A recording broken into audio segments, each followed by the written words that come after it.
वो जंगल सभी का साझा था, खुशियाँ साझी थी, सब एक दूसरे से मिलजुल कर रहते थे। और फिर एक दिन 7 समंदर पार से कुछ उल्लू उस जंगल में आते हैं। रात की तारीकी में वो उल्लू पहाड़ों पर गुफा में बैठे सलाह कर रहे थे।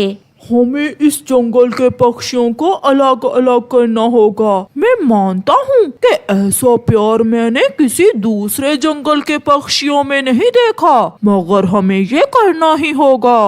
ये बहुत मुश्किल है। मैंने देखा है कि सब पक्षी एक दूसरे का बहुत ख्याल रखते हैं, उन्हें अलग अलग करना बहुत मुश्किल है। अपने सैनिकों की बातें सुनकर सरदार उल्लू जो बूढ़ा था वो बोलता है, धर्म का सहारा लो और उन्हें अपने अपने धर्म में बांट दो। खुशियाँ एक हैं, दुख सुख एक है, मगर धर्म तो अलग अलग हैं।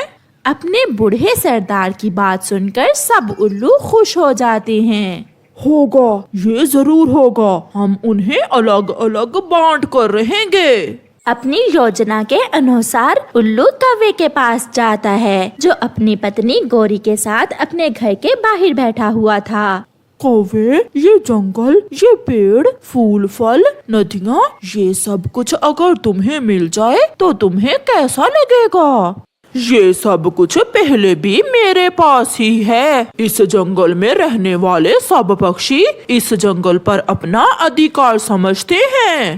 तो फिर वो कबूतर और मिट्ठू तोता इस जंगल में क्या करते हैं? उल्लू जी, जैसे ये जंगल हमारा है वैसे ही ये जंगल उनका भी है। उनका धर्म अलग, तुम्हारा धर्म अलग, फिर एक साथ बैठना, एक साथ खुशियाँ मनाना, मुझे तो ये सब फजूल लगता है। कुछ ऐसी बातें करने के बाद उल्लू वहाँ से चला जाता है। कालू जी, ये तो कभी सोचा ही नहीं हमने। हम अलग अलग धर्म रखने वाले पक्षी एक साथ कैसे जी रहे हैं? बात तो उल्लू बहुत काम की करके गया है। इससे कोई फर्क नहीं पड़ता कि ये जंगल किसका है, कौन से धर्म के पक्षी इस जंगल में ज्यादा हैं। हमारे पूर्वज नस्लों से यहाँ एक साथ इकट्ठे रहते आए हैं। अगर जंगल को बांट लोगे तो जिसके हिस्से में जो आएगा वो उसका मालिक होगा। जैसे बड़े अमरूद के 2 पेड़ हमारे घरों के पास है, वो हमारे होंगे। हाँ, मिट्ठू समझ गया है मेरी बात। मिट्ठू, तुम कबूतर को भी समझा देना। उल्लू वहाँ से चला जाता है।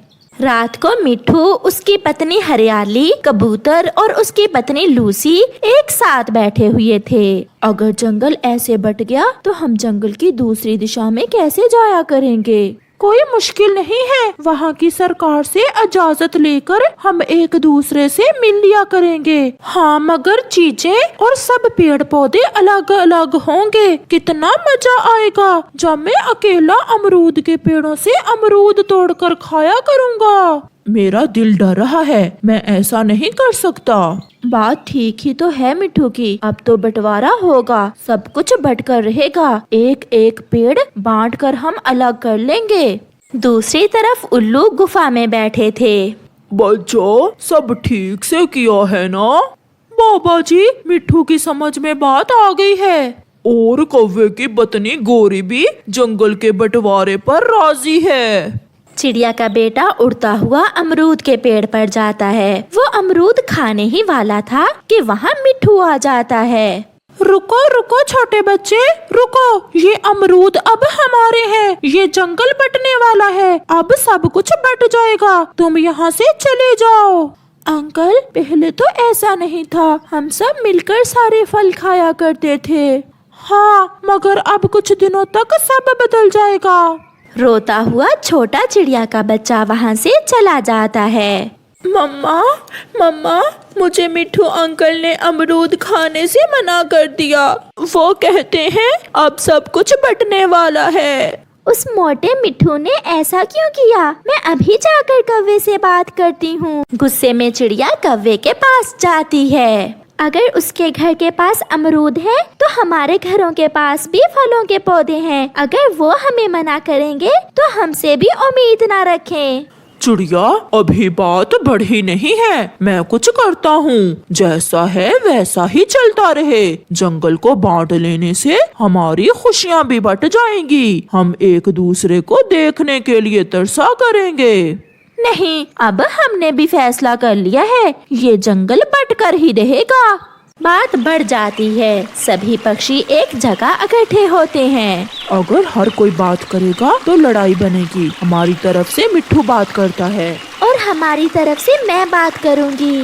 कौवा चिड़िया को रोकना चाहता था मगर वो चुप रहता है। कल मिट्ठू, तुमने मेरे बेटे को अमरूद खाने से रोका, अब तुम भी हमसे कोई उम्मीद न रखना। जंगल के दरमियान बाढ़ लग जाएगी, ना कोई हमारा पक्षी तुम्हारी तरफ आएगा और ना ही तुम्हारा कोई पक्षी हमारे जंगल की तरफ। कोई एतराज नहीं है, हम सब राजी हैं। हम एक दूसरे को खुशियाँ दे सकते हैं। ना हमें तुम्हारी जरूरत है और ना तुम्हारे जंगल की तरफ आने की जरूरत है।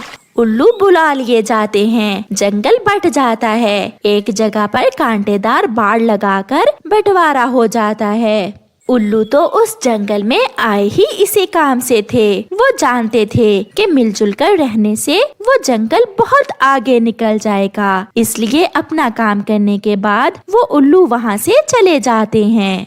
4 दिन की बहार गुजर जाती है। मिट्ठू के घर के पास अमरूद खत्म हो जाते हैं। जंगल में भोजन की भी कमी थी। सब उदास थे। गोरी कौवी और चिड़िया भी उदास बैठी हुई थीं। मैंने सोचा था कि जंगल बट भी गया तो क्या होगा, जब जी चाहेगा आपस में मिल लिया करेंगे। मेरा लूसी से बहुत दिल उदास है, मगर अब तो हम मिल भी नहीं सकते। मुझे क्या खबर थी कि ये बाढ़ नहीं बल्कि मौत और जिंदगी की लकीर बन जाएगी। दिल कर रहा है उड़कर चिड़िया के पास चली जाऊं। मैं तो उसके बच्चों को अपने बच्चों की तरह समझती थी। ऐसी गलती कभी ना करना। वो कांटेदार बाढ़ से दूसरी तरफ जाने वाले को सरकार गोली मार देती है। वही मौसम, वही फल, वही पक्षी, वही आसमान, वही जमीन, मगर उस बाढ़ ने सब कुछ बांट दिया था। अब तो दिल भी बढ़ चुके थे। आपका धन्यवाद।